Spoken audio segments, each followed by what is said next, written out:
চশমা museum, a house of world class, জলট্যাক মোড়, বহরমপুর মডার্ন হোটেলের সামনে।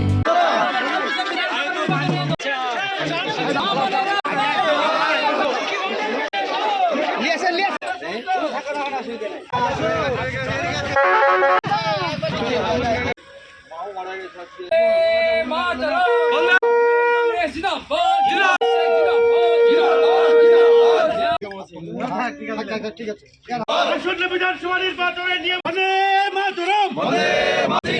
মানুষ নিরাপদ থেকে জোড়াফুল চিহ্নে ভোট দিই।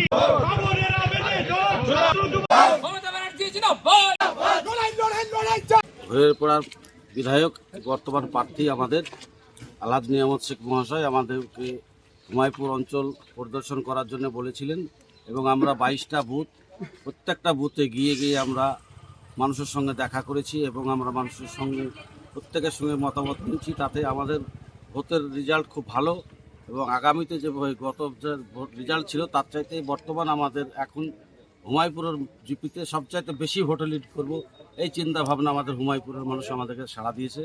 আমাদের সঙ্গে এমএলএ সাহেব ডোর টু ডোর আমাদের সঙ্গে আছে। এক গোটা অঞ্চলই খবর নাম শেখ আইনুল অঞ্চল সহ হরিহরপাড়া ব্লকের হুমায়ুপুর অঞ্চল, সেই হুমায়ুপুর অঞ্চলে আমাদের 23টা বুথ আছে। 23টা বুথে আমি আমাদের কর্মীদের সঙ্গে, নেতৃত্বের সঙ্গে এবং সাধারণ মানুষ, ভোটার সকলের সঙ্গে আমরা একটু দেখা করলাম, আলোচনা করলাম।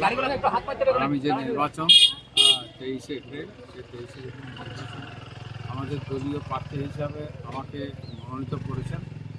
তো আমি এই দলের, তৃণমূল কংগ্রেসের দলের 16 সালেও এখানে বিধায়ক হয়েছিলাম, এবার 21 সালেও হয়েছিলাম। এখানকার মানুষ আমাকে দুহাত ভরে দোয়া করেছেন, এখানকার মানুষ আমাকে আশীর্বাদ করেছেন। তাই আমি 2016, 2021 দুবারে এখান থেকে আমার উইনার হয়েছে, আমি জিতেছি। আমাকে সেরকমভাবে ভোট দিয়েছিল সর্বোচ্চ লিড। এইবার আবার 2026-এ আমাকে দল সুযোগ দিয়েছে, মনোনীত করেছে। তো আমি আবার দাঁড়িয়েছি, আমি এই এলাকায় আমি এসেছি। এই এলাকায় 2016-তে যেভাবে আমাকে সব থেকে হরিহরপাড়ার মধ্যে 1 নম্বর জায়গায় এখানে লিড দিয়েছিল সব অঞ্চলের মধ্যে থেকে, এটা 1 নম্বর হয়েছিল। 21-এও 1 নম্বর হয়েছিল। এবার আবার সুপার 1 নম্বর হওয়ার জন্য এখানকার লোক বলছে যে আমরা আবার গত দুবারে যেবার আমরা ভোটে বেশি করেছি তার থেকে অনেক বেশি এবার আমরা ভোট দিয়ে এখান থেকে জয়যুক্ত করাবো।